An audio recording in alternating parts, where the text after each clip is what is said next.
part of the distraction. How early would you get up in the morning to go on some of these hikes? 4:30 in the morning. Or a monadnock. She would often, we spend a lot of time in the car over the course of the year, but which is great because it was all, and part of this journey was not reaching the summit. Right? Reaching the summit was a tiny percentage of our time together. Mostly we spent time in woods and in the car.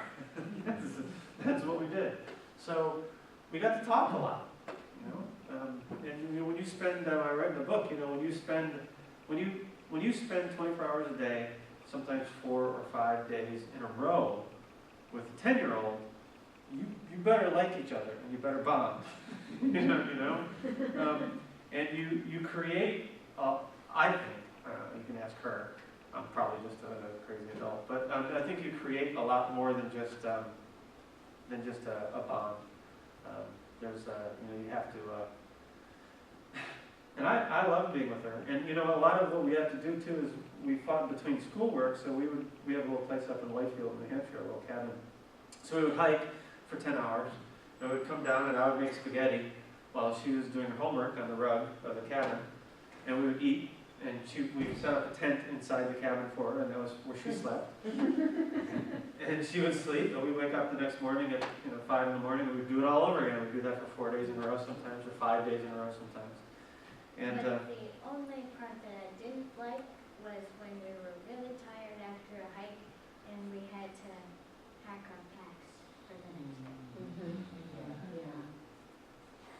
we're constantly unpacking, airing out, and repacking. But we committed to it, right? I mean, there was never any question that we committed to it.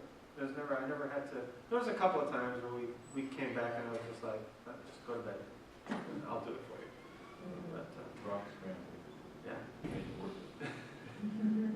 Well, there was a couple of hikes where I would always judge how tired and how ready she was for the next morning by how fast she fell asleep when we got down. And there were a couple of hikes where she was probably the last half mile of the trail. She was gone. Yeah. It was like the boats, right? When we came back in the dark, and that was the one time I got upset at you.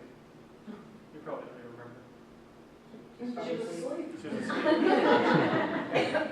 But there was a few times when we did that. But it was never, we set out to do this, and we had a plan. And other than Hurricane Sandy, we did it. Hurricane Sandy got our way.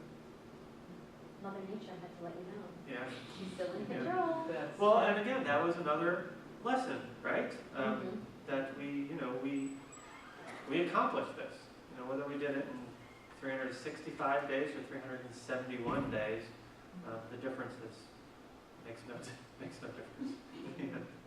I was thinking of one of I don't remember which one it was, the struggle for the last foot to reach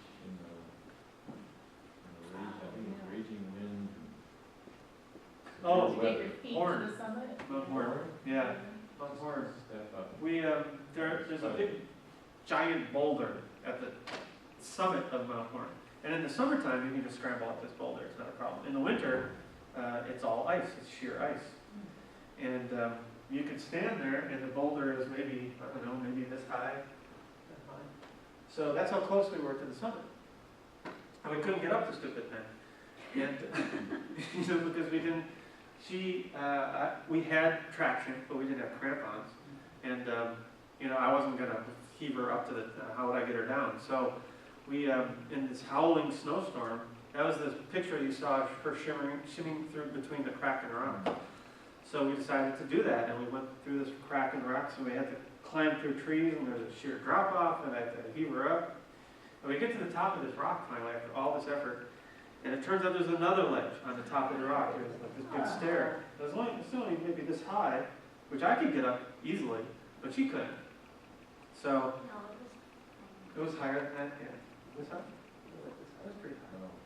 So I had to get down on my hands and knees and reached down to her and she jumped up into my arms and we kind of fell back onto the summit. It was like one of those, success moments. Victory is ours.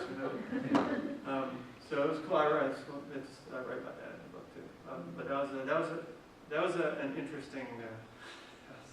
I was tired after that one.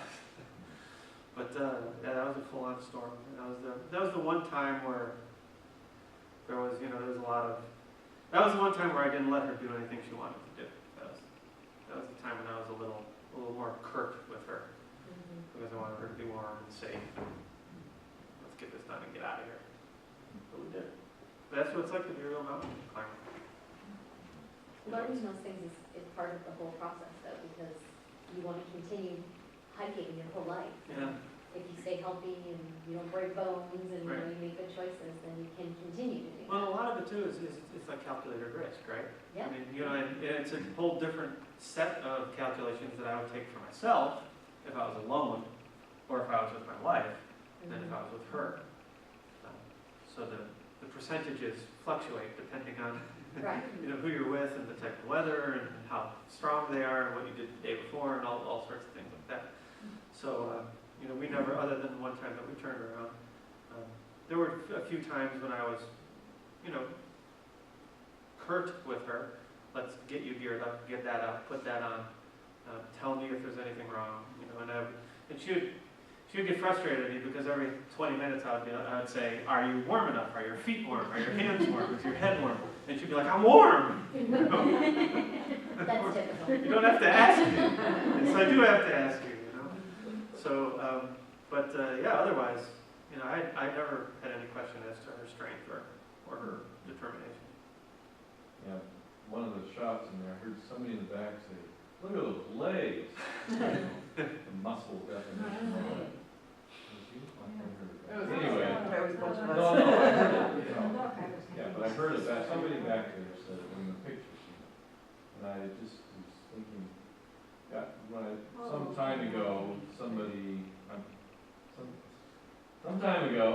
when I was looking at the book, I saw the very beginning of the first hikes, and then when near the end of the book, we're finishing hikes. Yeah.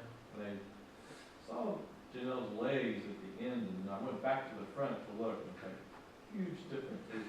The beginning is like there's little girl legs, and then at the end of the book, you see muscle, her legs, and this definition is just amazing. 1 year. What the Big difference? difference there. Yeah, she definitely grew up. I'd say your body's changed, right? I mean, you feel stronger. I'm going to 12 mile hike. Yeah. She's very strong. Well, cool. We're gonna sit over there. We're gonna hang out and eat cookies because, my gosh, they brought us awesome snacks. And let's chat some more. And we'll sign copies of the book. And I want to sign you up to our email list if you're willing. I have some bookmarks. And anything else? Thank you so much. Awesome. Thank you.